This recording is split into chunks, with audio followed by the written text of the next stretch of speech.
Hi, welcome to Freedom from Body Memory, Insights Edition, Episode 2. In the first edition, we talked about how body memory accumulates over a lifetime and how it contributes to the tensions and fatigue and other ailments of the body, and how they go unnoticed or untreated, by traditional medicine and therapy. So what we left you with at the end of that episode was the insight that transforming body memory has to do with transmitting the energy of it out of your body, and that your body was built to do that. The challenge is that it rarely does because we habitually remain in protect mode. We're protecting ourselves from these events from our past constantly. We're not conscious of it, but if you touch into your body, you'll notice that there are places that are tight, tense, and hard all the time. And this is one of the first indications of where body memory is impacting your body. And so in this edition, we're going to talk more about the release process, what it looks like, and how to access it. So to get started, I've suggested to you that the experiences that we've suppressed are fundamentally composed of energy. This is not common knowledge. This is not something you would have learned in high school or even college. So if you're drawing a blank here about that, you're not alone. Certainly, my degree in physical therapy didn't provide that kind of information. I had to get that on my own. When you just have to go off-road, off the mainstream path to discover all these other truths that just weren't part of the mainstream. So, for 30 years, I've been off-road. And one of the areas of science that will help educate you about energy in the body is biophysics. And there's a book that I recommend by James Oshman called Energy Medicine in Human Performance, Energy Medicine in Therapeutics and Human Performance. So this book is amazing because it chronologically, historically, takes you from the early beginnings of studying the body and what was discovered, and then moves you up to present day. And so initially, what this book does for you is provide you with the physical anatomy of the body. When we started cutting bodies open and looking inside and what's there. And so you're getting kind of an anatomical re-education. And then suddenly, there is that point in history where the idea that the body conducts energy was conceived. And then how it was explored, and then techniques that were developed around those findings.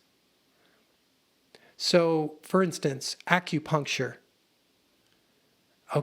It developed based on the idea that our body has channels of energy called meridians.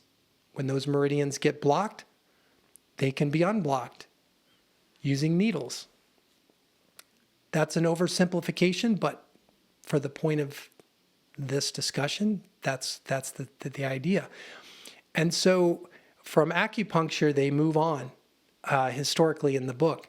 and begin to describe to you even other channels of energy and cellular-based energy and fascial-based energy that is measurable by advanced technology that wasn't available many, many years ago. So as you get towards, the front end of the book or the back end of the book, you're getting more into present day, and the technology that has developed has allowed these biophysicists to actually measure lots and lots of energy in the body. Way more than we ever realized. So the conclusion, if you will, at the end of the book is that our body is a symphony of energy. The anatomy of our body is designed to conduct energy. The fluids in our body are designed to conduct energy. Now, when we have human experiences, those human experiences in general are composed of physical sensations, emotions, and thoughts. So we're having a psychological, emotional, and physical aspects to our life experiences. All of these are manifested, are brought to life in our body by energy, by bioenergy. Now, imagine you're overwhelmed. You've had a traumatic experience, an extreme physical experience, an injury of some kind. And your body then is activated to protect you in the best way that it knows how, and that is in the form of suppression. We're taking the energetics of this experience that are already alive in your body and quarantining them. And we're going to spend more time on that quarantine process in a later edition. Okay, so we're not just going to leave you hanging with that and expect you to move on without getting some insight into the quarantine process. So biophysics begins to explain body memory. It begins to describe the capacity of the body to store energy and also how to unstore it. And so that particular book is a recommendation if you want to dive into it. It's not a fast read, so take your time with it, but at the completion of it, you will be like, whoa, whoa. And now, if we can just for the moment accept that our body, tissues and fluids, have their own unique functions on a physical level, but fundamentally, on an energetic level, they conduct, they store, and they transmit energy. Lots of energy, electricity, magnetic waves, photons of light, frequencies of sound, heat, cold. Now, we're going to step into the topic of today, which is the release phase of body memory. And what, if you ever want to absolutely, conclusively realize that your body conducts energy, all you have to do is enter the release phase of body memory, and you'll suddenly feel energy moving through your body. When energy moves through the body, specifically suppressed energy, when energy that's been suppressed releases, it moves and circulates through the body. The tissues and the fluids start conducting that energy, and you have the experience. But in the experience of it, in the expression of it, it transmits out. And the tensions that were created by that suppressed memory are gone. The impact of those suppressed memories on your organs, your joints, your nerves, your blood vessels, your nervous system, they're gone. And so ultimately, that's the experience you will have when you release body memory. It's an energetic one, not subtle. Sometimes subtle, most often not subtle. Meaning you won't have to ask somebody, did I release something? I don't know if I did. Your body responds to the transmission of suppressed energy. How so? It trembles. There's a quiver or vibration that's felt in the body. It can also twitch, get twitchy. Okay? Those are the early signs that body memory is releasing. The next step is, if you go to the next level of release, your body will start spontaneously contracting. Now, the primary area where this takes place is your core. Okay? Your abdomen, your chest. It can happen anywhere in your body, but through the core is the primary one and the one that's most dramatic. So what happens is if you were laying flat on the floor, your body would contract and want to curl forward into like a fetal position.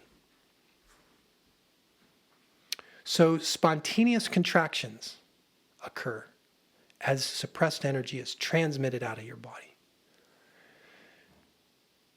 What else happens? You could have flashes of heat and cold. Your diaphragm, which relates to your breathing, starts to fluctuate. Meaning it's not under your control, it's moving. Your breath becomes more rapid, sometimes deeper, sometimes more shallow but rapid. And these fluctuations in the breath are a result of the energy that's been being transmitted through the body. Sometimes the body will actually assume the positions of trauma or injury. So if you were in a car accident and you had a whiplash injury, the body could spontaneously assume that position, that whiplash position. It's interesting that the body revisits the physical positions of the memories that were suppressed. It's interesting. Because most of the time we're avoiding those positions. And maybe that's interesting too, that on a subconscious level, our body wants to release these memories, but it requires us to allow our body the freedom to go into the positions where the trauma or injury took place. But we avoid it. Like in the whiplash example, we avoid our head going back. Mostly because it hurts. So that's what happens physically. That's what's happening on the breath level. And the emotional component is also a part of release. You will experience sadness or grief if it's related to the memory, or anger, or fear. Now, believe it or not, we do suppress the good stuff too.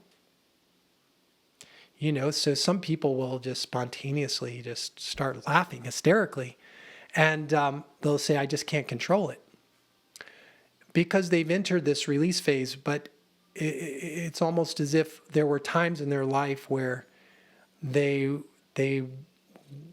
were controlling or restraining their joy, their laughter, for many, many different reasons. So, yes, those types of emotions can be felt too. Now, our voice is one of the primary channels for the release of suppressed memory.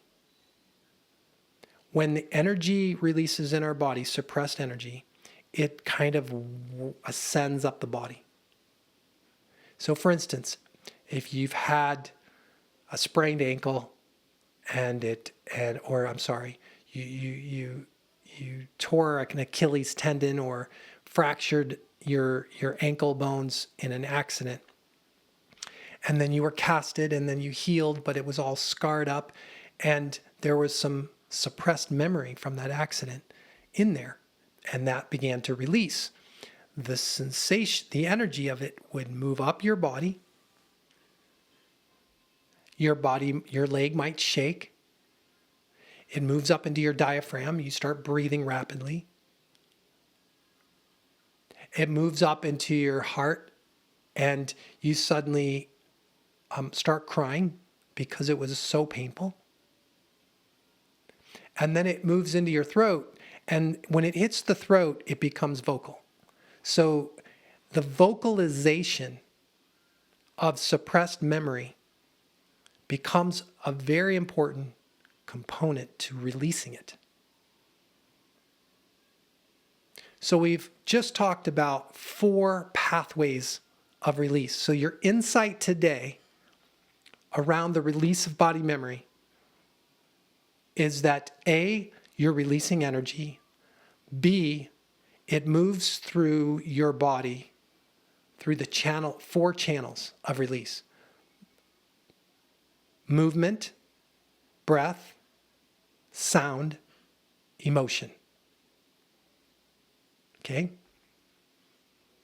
Now, we also mentioned that you may suddenly have psychological, you may remember an event and see it cognitively, like in your mind's eye.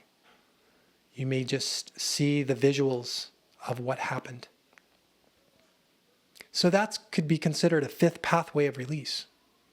But the primary ones: movement, breath, sound, emotion. If you allow movement but not emotion, you get a partial release. If you allow emotions to be felt but not expressed, partial release. If you release physically through movement and breath and sound and emotion, but only 50%, meaning you're in a release process and the memory is awakening out of suppression, and you allow, okay, like the way we regulate water out of a faucet, how much water are we going to let out? If you do a partial release of 50%, and then you kind of shut it down again, then that also relates to a partial release. So you're going to feel better, but not completely. So releasing body memory is natural. I often refer to young children as our role model of what does that look like. Because from like 0 to 2 years of age, children are pretty fluid. They let things flow through them. They're not in control of them. They're not even considering being in control of them. They're just an open channel.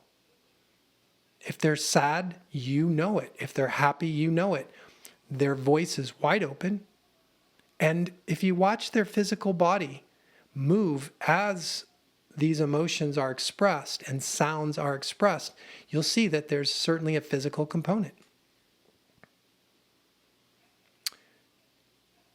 Our bodies, our emotions, our mind, our voice, our hearts, they're all connected. And in the release of body memory, we get to experience the interconnectedness of ourselves and the totality of our experiences on all levels. And we get to experience it in the form of energy. So that's the insight for today. 4 channels of release, or 5 if you want to add cognitive memory. But in terms of the transmission of energy, movement, breath, sound is the path. Now, in the 3rd edition, we're going to discuss how to enter that state of release, how to overcome the habit to be in control and to protect and to suppress, how to overcome that habit. There are simple ways to do it, and that's what we'll talk about in episode 3. Again, thanks for coming and listening. If there's anyone you feel would benefit from this content, please share this channel and link in this video to them. It's my goal and it's my heart's desire to make sure as many human beings on this planet get access to this information about themselves, to learn about themselves, their bodies, and their life experiences, and how to transform from the ones that were painful. That's the legacy that I intend to leave behind when I pass. So these videos are one of the ways that I hope to accomplish that. So please share the information if you feel inspired to do so, and I'll see you at episode 3 soon. Thank you.